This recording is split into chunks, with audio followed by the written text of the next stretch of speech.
Greetings and welcome to Creative Consulting Dreams Inspirational Talk Show, a live and out and about version. My name is Beverly Brown and I am your host. And what is Creative Consulting Dreams Inspirational Talk Show? Is talking to everyday dreamers, I call, about their goals, about their dreams, about their vision, but mainly about the obstacles that they faced in order to achieve those goals, dreams, and vision. And this particular lady that we're talking to today is above and beyond. So I'm just so happy to be here out in Elfrida, Arizona. And I am talking today to Miss Sharrona Moore of Nitty Gritty Acres. Welcome to Nitty Gritty Acres. I'm Sharrona Moore and I'm ready to show you around. I'm going to start here. This is the main house. I bought this property in June 2024. The house, it looks different on the inside than it does on the outside. But when I purchased the property, the house was infested with roaches and mice. It was crumbling, basically falling apart on the inside. Cabinets, bathroom, plumbing, all of that needed to be replaced. And so the first 6 months here was all about getting the house renovated so that we could actually live here. So we stayed in Phoenix and was commuting just on the weekends, trying to get the house together so that we could actually move here with our family. And so we moved, finally, completely moved over the hot Christmas break for the kids. We completely moved down here. And so, I've got two livestock dogs, Ruby and Pearl, and they guard the property. And then also, I own the property across the street as well. I have a little bit over 30 acres across the street that I'm just using for rangeland. So when I get my next batch of goats, they will be able to graze that area over there in a little tractor. This is my walk-in raised bed garden. I have it enclosed so that it can be a place of refuge. I love to be surrounded by my plants and my veggies that are growing. Down here in the desert, the mosquitoes can get treacherous, and sometimes during the day the flies too. And so I wanted to have a space where I could sit down with a table and chair, or maybe have tea with a friend and not have to worry about that. And so this is what we built, and that we're still in the process of building to be that my little personal space. But here I've got several different types of carrots. I've got some radishes, and I've got some beets here. On the outside, I planted peas and green beans on the outside to be able to trellis up the sides. This whole area right here is totally about lettuce. So I've got some red lettuce, I've got some green lettuce here, but I've also got broccoli along here, which is germinating like crazy. My next step is to go through and thin these out so that they can grow up successfully, because right now they're competing for nutrients, water, everything else. So when you go through and thin them out, then you make space so that they can grow bigger. When you thin them out, you're going to take some out and put somewhere else? No, I just go through and just cut them, cut them down, so that they can have space to grow bigger. And then this bed is dedicated to greens. So I've got collard greens, I've got mustard greens, I've got kale, and this area right here is I've got some callaloo. And callaloo is these seeds that I got here came from Africa. And so, but they're germinating. They're just slow to germinate, but I can see germination happening several places here. They're just small. So these also have to be thinned out. And then these two beds here are my herbs. So I make a lot of teas myself, and I dry my herbs myself. So all of the herbs that I make in the teas are herbs that I grew and dried to mix my own custom teas.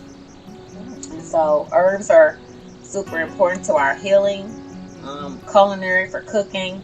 And so we can't have carrots and greens, you know what I'm saying, without herbs to go with it. Herbs for the taste. Yes. So these herbs are slow to germinate, so they take a little bit longer to get going. But a lot of these herbs for this climate will be perennial, so they will come back year after year. So I wanted to have a dedicated space for them. Awesome. I love this. This is my main shed that we use to store our livestock feed, but also I store seeds in here as well because seeds are better kept refrigerated. And so I've got irrigation equipment stored in here, supplies that I use for the animals, the horse, the dogs. This refrigerator came out of my other house over there, and it's just seeds. All of my gardening supplies and equipment for my personal garden are in here as well. Because I'm certified organic, I keep the supplies we use for the outer field in a separate location, and the seeds that we use for the organic production are kept separate as well. So. Okay, so the hoses, because we've got an RP on the property and it gets really cold at night, we have a heated water hose. The water gets heated coming straight out of the hydrant, and then it filters to the RV and out to where we water for the livestock. So otherwise we would have to wait till sometimes 9 o'clock in order to give our animals water. Because the water will freeze up at night. So we just keep the heated hose on there, and that helps us to be able to get our work done in the morning sometimes before we even leave for the day. This is all mine too. All of this. And what are your plans for that? So this area here is fenced off where there's a barrier fence here. On the southern side, but on the northern side there's no barrier, just a border. We call it a natural border, where we just let the natural grasses just do their thing, and that keeps, you know, like a buffer zone. But this 11 acres here is certified organic, and we have specialty crops planted here. So far we have milagro lettuce and a couple different types of radishes, which just went in the ground. And so that's what's in this area, but there are actually 5 different fields here that will grow specialty crops, which are a variety of different types of Swiss chard, melons, tomatoes, peppers, 2 different types of lettuces. I've also got some sunflowers that'll be planted out here that we can harvest the seeds from and make sunflower oil. But that's this whole area. This area is 11 acres. And then further beyond that is another 120 acres that we use for also growing organic. But they are scheduled for planting within the next month and a half for alfalfa and buckwheat. So that's what we'll be growing out in the outer field. Is this a water tank? Let's just check it out. Oh, good. I actually All of the equipment here that you see, the tractors and the attachments, they were all included in the purchase of the house. The only thing that I had to buy was a tiller. A smaller tiller for the small tractor. But all of these things were included in the purchase of the house. So you're talking about this big? This, yes. What is that? That's a tiller? This is actually That's the one that digs the ground up. It's a disc for planting. It's a disc harrow. Okay. So it is similar to a tiller, But what you would do is you would go first and till up the land, break it up, and then you would go back and use this machine, and it just makes it even finer. Okay. So it's gonna disc it up. This is a silo, grain silo. Of course, came with the property. Previous owner used it just for storing equipment as like a little shop, man cave, mechanic shop, or garage. Here, I thought all these were water tanks. This is a grain silo. Grain. My plan is to turn this into a studio apartment. Oh, cool. So I've got some stuff here for it, including adding a skylight in the top so that people can lay in the loft and do some stargazing. But at some point, all of this will come out and we will renovate this and make this a studio apartment. What a vision. A studio silo apartment. A studio apartment. And this big tanker. Okay. We've got a horse trailer, because of course we gotta transport our animals, and a couple of tractors. The storage container is basically just used for storage. We use it to store our bigger equipment, some supplies that we need for our tiny houses. Of course, because the main house is so small, and so there's some things like there's very little closet space, that type of thing. So we just use it to store our personal items, holiday decorations, and then the equipment that we use for our tiny houses.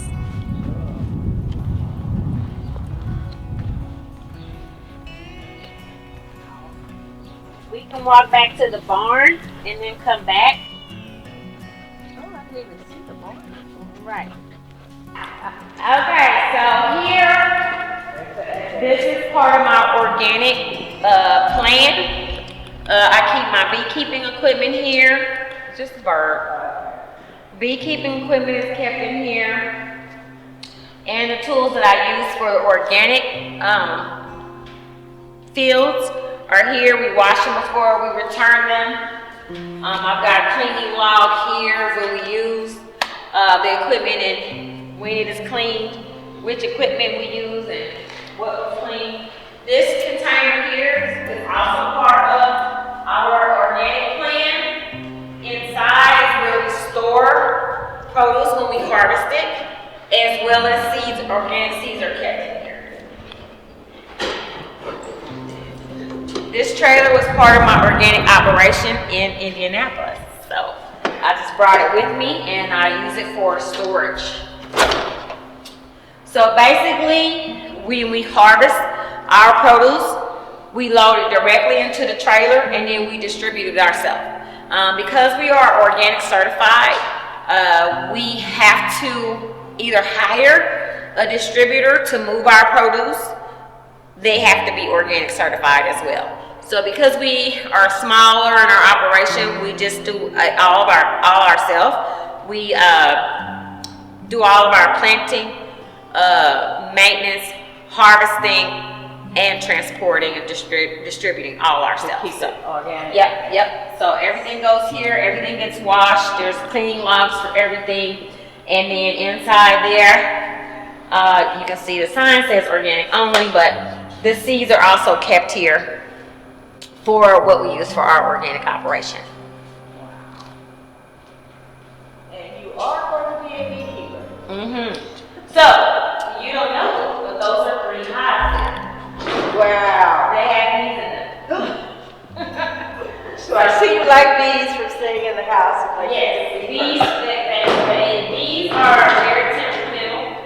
You know what I mean? So, they're not going to come out until We're not going to disturb them. We're good.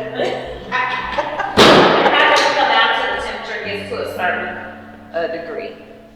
So, but I am a beekeeper, and so yeah, I work with these bees, and they'll be out here just shortly. They'll be out flying around. You want to see? Oh, I got the thing up. Want to see him? Beverly's like, no. I know Beverly's like, no. You know what's...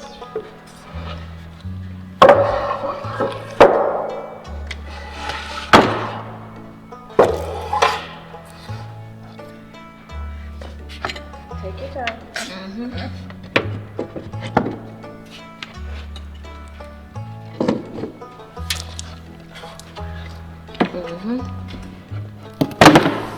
Whoa!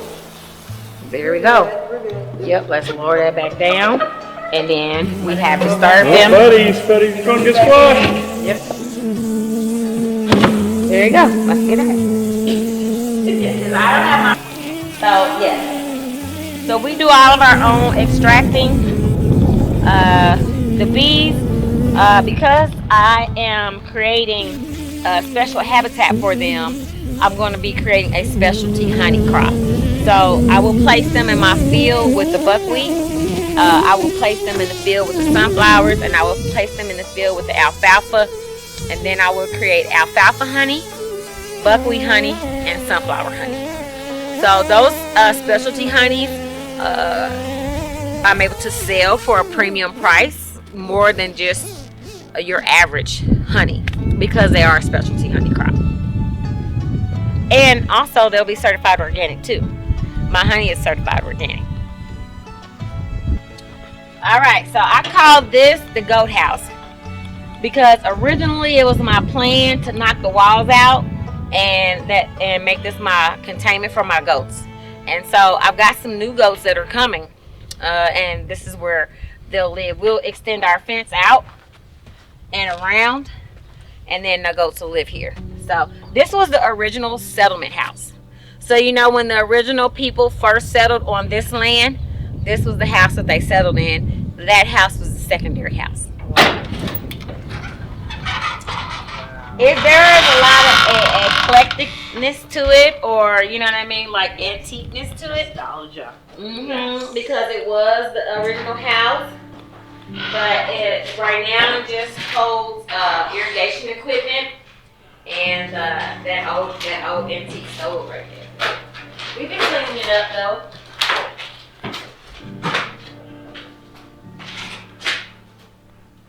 But we're gonna tear the walls down, and then our goats are gonna live here.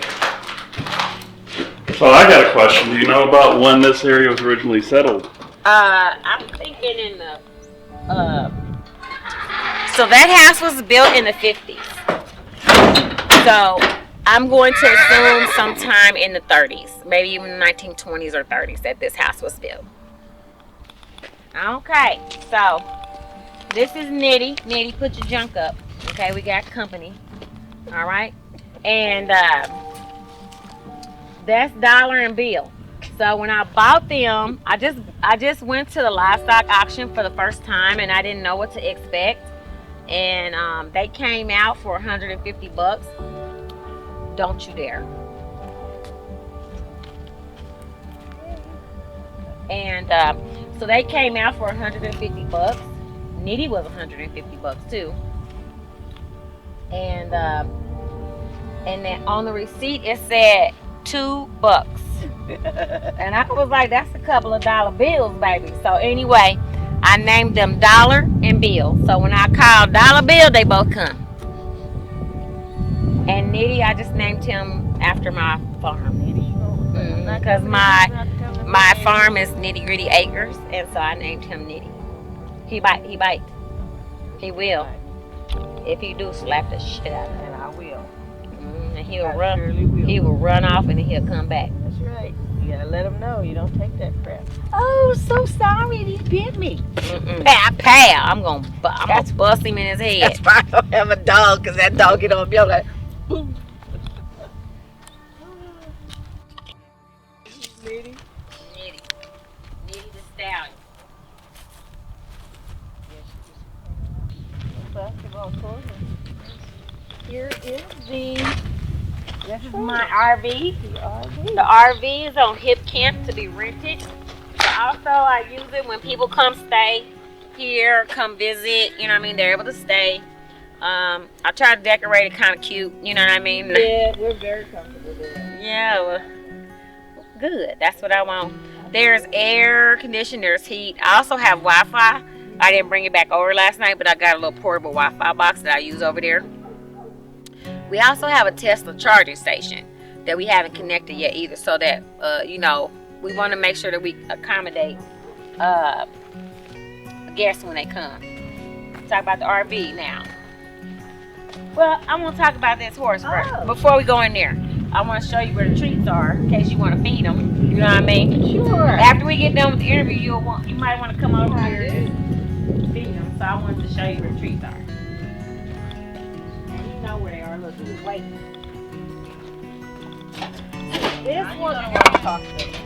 This one has the treats. This one has grain, like some scratch grain that we put in the green bucket. The green bucket, we use that for pretty much coaching him to do the things that we want him to do, because that's like premium feed. They're like you first. They're aggressive. They are.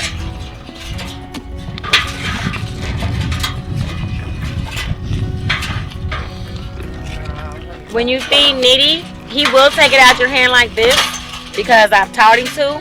It'd be very gentle, but you have to feed horses like this with your fingers back because they don't know the difference between fingers and carrots. So you just do this, push it up. So I taught him to take it out of my hand more gently. Okay. So I want to feed Nitty. Yeah, this one's up next. front. They're all boys. They're all boys. Well, you got no girls, so you can have some girl goats. Here, Nitty. That's what we gonna pick up tomorrow. Nitty don't want mine. Aw, he's coming. The horses can't turn around like that. So they have to go all the way around. Yeah, they can't just turn around like that. Okay. You're like, I'll take your treat, but I still don't want to talk to you. Get down. Get down. Get down. Wait, I need to get down. Get down. So, this is our on-site guest house that we can take away whenever we want to go away and do camping or we want to stay. I take it to Phoenix sometimes when I go to Phoenix to stay. But if you ever want to come in and stay at the Nitty Gritty Acres, you're welcome to stay here. And we'll have a separate. And then we also have this on Hip Camp so that people can find us and, you know, stay the night with us, rent our camper out, and stay the night with us too. This is actually another parcel, like a whole nother property. That this house, this shed, and that space where the animals are, all this is another parcel. So basically another property. Right now I just use it for I keep the dogs in here at night so that they're not outside. And I also have my ducks in here. You want to see them? Yeah. Come on in.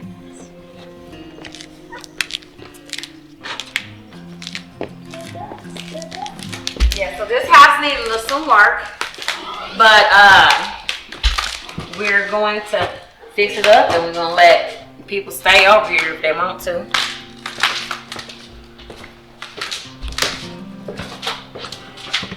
This room is where we keep the dogs. This is the master bedroom in here.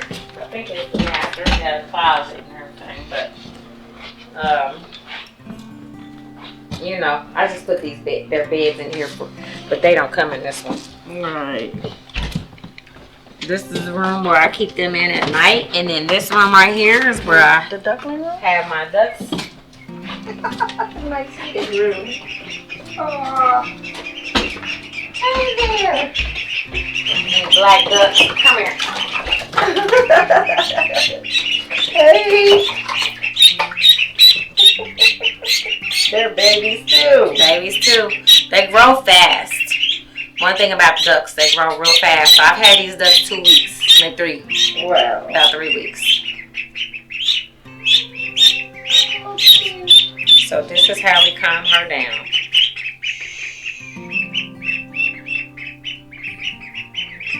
duck talk. She calmed down real quick. Are you okay? You okay? So anyway, on the farm we repurpose and we use everything that we have. This refrigerator was outside, like it was just old and it was gonna go to the dump. So we use it as a containment. You know what I mean, for our ducks. Took the door off of it, cleaned it out. Their little heat. Oh, they're all afraid, all cuddling up together. That's okay. Go ahead. Be scared. And we thought about doing something in here too, with fixing this up.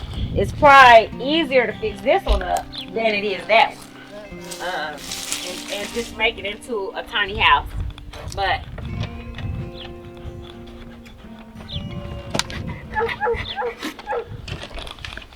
Wow. it's dry, you know, and I mean it wouldn't take too much to insulate it and make it into a tiny house. Nitty Gritty Acres.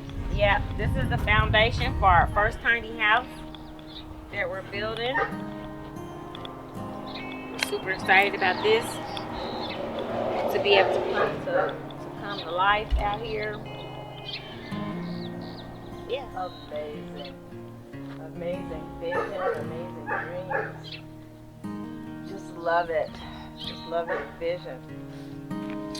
It's a slow process. Amazing. You know, I just have me and my family working it, so you know, it's work in progress all the time. So I always work, and but the main thing is the crops that are going out in the field, and also the goats are on my they're on my plan for income. Right. And the bees. Okay. So bees are considered livestock. Those honeybees are what we're growing. And so we will be able to sell bees. We'll be able to sell honey. We'll be able to sell queens. We have produce, certified organic, that we'll be able to sell, as well as our goat meat. So right now you're doing grants and stuff as far as funding now to help you with the farm, huh? No grants right now. No I have one grant, and that is to provide produce to pantry and to like a early learning or early childhood learning center. And so those two places are on our list to provide produce for them for 11 weeks. And that is the only funding that I have outside of my farm service agency loan. Okay, farm service. Okay. Yep. This is amazing. So when do you see it peaking? Like 3 to 5 years? Well, how's your long-term vision? So even in the long-term vision, like on this side of the barn, we're gonna build a little pond back here. Because we want people to be able, and also will serve the wildlife around. Okay. So building a natural wildlife habitat is important to us. You don't need a permit to dig, but you need permits to build. So that's part of our goal. I can see this space peaking at 5 years. Okay. I have a 3-year projection on the produce, the goat meat, and the bees. So in the 3 years, we'll be at max capacity, max production on that within 3 years. But for the agritourism portion, which is my wellness retreats, which is the weekend camping events and those things, also having a farm store, you know, a farm to table type store here for this community is, you know, of course, lacking grocery store. Specifically, Elfrida just has a Family Dollar. Wow. Family Dollar doesn't sell anything fresh. Right. They have canned, they have some dairy products, cheese, milk, butter, bread, but they don't have anything fresh. And so having somewhere that people can buy fresh. There's lots of people in the area that sell eggs. But what's gonna go with your eggs? Like, you need leafy greens, you need carrots, you need all these other things, herbs and stuff, so forth. So being able to bring those items back here to this community, produce them here, keep some here, but also be able to distribute to, I've got some agreements with restaurants in Phoenix to grow their radishes, grow their lettuce for their salads. So those were my first crops that I put in the ground so that I could meet those demands and those contracts that I had. Well, wouldn't it be great if you just had the produce store and everybody, free to pick up to you? Yeah. That might be a challenge, but Yeah. Hey, unlimited vision here. Unlimited There's vision. So much you can do. So much you can do. It's just amazing. Even just having a farm store here where they can purchase, like, for instance, I make my own seasonings. I dry my own herbs, and we bottle those, and we're able to sell dried herbs and eggs and our goat meat. Being able to have those things on site, so when people even come for the weekend for those retreats, they're able to purchase from us. I also would carry products from other farmers. So other custom teas, other produce from other farmers, and stuff like that. So I want to have a variety of different type of products here that people can buy. Of course, honey, candles, maybe soaps and balms created from beeswax. And then also my niche here will be the organic alfalfa feed for livestock, because there are no producers in the state of Arizona that grow organic livestock food. The last thing I'm going to show you guys is this well. Yes. Because, we got to show it to you. The main part. It's the main part. Like, this is where the magic happens. We wouldn't be able to grow anything out here. Yeah, so tell me how a well works. Okay, so this well cost us about $60,000 to dig and to put in. It was here before when we bought the property. There's actually 3 wells on this property. We have one here. There's a domestic well there that actually they used for livestock. Also, it can be used for that house there if need be. But there's municipal water there and here, so we don't need our well for water in the houses. But at some point, it was used for that. But now we just use it for livestock, to water for our livestock. And then we have a well here too, another well here on this property. It's further back. The city of El Frida can access it, but it is dry. So it's been dry for a long time. So this well was dry as well as that well was dry. So we just decided to fix one because it was $60,000. We could only afford to fix one. So yes, I want to show it to you. I want to show you how it works. But this cap just comes off, and then I had to also pay to have it connected, have this electrical box connected to it, and then also pay to have this box connected to this. To the electric. Yes. So all together. So this is constantly pumping water and refreshing water from down in the ground. Yes. That's constantly. Yeah. Wow. And the water that was so soft. It was so soft compared to the water in Phoenix. Mm-hmm. Yeah, it was really, really soft. It's very salty though. It was salty. I didn't. It's very salt. Water is very salty here. So if I was to spew this water out, you would see a lot of white. So there's salt in it. It's salt in it. Okay. It's salt in the ground. This area, I had a soil analysis done. Our soil is mostly like a bottom wash or sandy wash. So if you think of a beach, that's what our soil is more like. So it's not gonna hold a lot of water. It's not like there's some clay there, but that clay is deep down. It's called caliche, and it's hard. It's a hard level of compacted calcium, that type, salt and calcium and stuff. But so you guys have just seen Nitty Gritty Acres from Miss Sharrona Moore. What a wonderful vision. I was just amazed when I just saw you standing out there. It's like, I bought some land. I was like, what? And ever since then, I was just amazed and just just every time I just saw you making more and more progress and doing what you're doing, I'm like, this is a dream. This is a vision. You have to have massive vision to be able to even encounter something like this. So I was just so amazed by that, and I just in my spirit, I just want to just come out here and visit, and just let people know that you can do anything you set your mind to. And you said in your spirit, it's like you just knew this is something you had to do. I knew it was something I had to do. And I was going to say that when God speaks to you, you have to follow it. Because this is the path that I was led on. This is my passion, but it is also it's my purpose. There we go. Sometimes we go through life, we don't know what our purpose is. I know very well what my purpose is. And when I drift, I come back, because when I drift, I realize that I'm not on the right path very quickly. My health is affected, when I'm not eating from what I grow. And that's why I have my own personal garden as well. So I have what I'm going to produce for the community and for my business, but I also have what I produce for myself and my family. So, and that's my whole part. It's like people finding their purpose. You just don't know. If you're feeling off tune, off kilter, wondering what's going on in your life, it's because you're not living in your purpose. And it takes steps to even know that you're being guided towards it, but your purpose always leads you there. You might go through other stuff that you have to go through, but eventually at one point in time you're going to say, this is it. And you're going to know. And like I said, we'll still drift and still come back, and he'll remind you.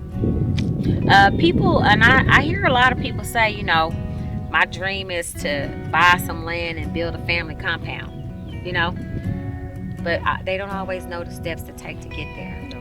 And so it is also my purpose to teach other people how to get there, because it's a plan. You got to have a plan and you follow it, but they don't know how to strategize all the time in order to create the plan to follow it. And so that's what I call visionaries. And that's who I really, really talk to, are visionaries. Visionaries never know how it's done. They just have the vision. But God puts it in the part where you have to gather people with you or with the plan to execute it. Yes. And I call it my A to Z process. The visionary sees Z, and I'm sitting here like, oh my God, here I am. I'm trying to start at A and tell them this is what we need to do to get there. And it's a hard road to follow. But like I said, the visionary is just that. They're the visionary. Yeah. You know what? Build me my land. Yeah. But then you got to go with the structure, and you got to build it, and then you got to do what you have to, like you said, come up with a plan and do it piece by piece and by faith. And sometimes you don't even know. Like even my last farm, I started off with that farm wanting to grow food for the pantries, right? Eventually that farm migrated and it transformed into a youth farm where the kids were doing all the work, right? But it just happened that way. Because my kids were always there and other kids wanted to come. And so during that process, I was capturing all these kids, and I captured the kids, I captured the parents, the aunties, the grandparents, and before you know it, it's a whole community that's supporting it, right? I didn't even know what it was going to be. That's the whole part. You just take the step. As long as you're taking the step towards it, God will provide it, and things will grow into what it's supposed to be. We never know when we started what it's going to be. Just like I'm coming here, I'm like, come here, but I'm just so amazed, and I'm so happy to just be out here. It's tranquil, it's peaceful, it's just amazing, and I just see that it's just going to do some great things for some great people, especially for you, for taking this step. This is such a huge lead. And out here too, Miss Beverly, there are issues with water rights. Okay. And so it's challenging for people to come out here and to want to grow or to want to farm the land, because the I&I here says if you haven't used your water in like the last 5 years or 8 years, that you no longer have access to it. Wow. And so, that's something that we have to consider. The fact that this property already had wells on it, and that the people here had it's a such thing that's called base crops, and that's when the government recognizes you as a farm, and they recognize that you grow certain crops, and those are your base crops. They pay you on those base base crops, whether you grow them or not. And so, because this land had base crops and previous owners had applied for the money for those base crops, that's how I was able to get this well fixed. Yeah. Wow. Look at that. And all things work towards its purpose. It is. You just take the step and do it, and it'll just fall into place with the faith, with the prayer, with the hope, With the whole dream, thing. with the vision. Well, Sharrona, this is amazing. I am so glad we came to see this beautiful vision that you have, and I can't wait to be back in 3 to 5 years to see the final concept of it along the way. And please make sure you keep people abreast of what's going on and reach out, and I'm praying that you'll get all the help that you need and the funding to do it, because that's always the other part. You know, if you don't have the funding, you just kind of get stunted. But I believe your faith is going to get it there. One thing that I've done in the past was I had a nonprofit farm before. Okay. And so it was a nonprofit youth farm, and that's how I kept that farm going, by securing grant funds. Moving here, I didn't want to chase the dollars anymore. I didn't want to chase the funds. And so I wanted my project to be financially sustainable. And so it takes a lot of research and it takes a lot of preparation, and the projections. So if I didn't have my business plan solid, I would not have been able to acquire the funds to buy this land and to do this. So as long as we keep working it, it should produce enough funds to sustain itself. That's awesome. That is so awesome. And you said your grant, the writing that you did for the grant, the one that you did was the one that got you to get the initial funding, just to even purchase the land and everything else. So who helped you with doing that? It was not a grant. It was a loan. A loan itself. It is a farm. That's what I wanted to ask. Loan. The farm loan. Gotcha. Farm loan through Farm Service Agency, which is FSA. Okay. Anyone can acquire a farm loan. You have to have at least 3 years of experience in farming. And you have to complete the application and have all of the supporting documents. But the one thing about the Farm Service Agency and their loans is that it's not based on your credit. And it's not based on how much money you have in your bank account. Okay, good. It's based solely on your vision and your projection for your business. And so when I was saying, like, my goats are part of my business, my goat meat production, my bees, and that production is part of my business, as well as the crop production that's going to come out of here. So all that was part of all of that is part of the projections for 3 years. And so I have to be able to show Farm Service Agency that with these projections and based on my experience, I'm able to do this. Well, thank you so much for sharing Nitty Gritty Acres with us, now with the world. Yes. It's just amazing, and my thing is a vision and a dream. And when you see it, you just got to make the steps to go forward with it. So thank you for sharing Nitty Gritty Acres with us. Yes. We're having a great time already. I can't wait for this to get over so we can really enjoy it. Yes. Thank you again, Sharrona. You're welcome. Thank you.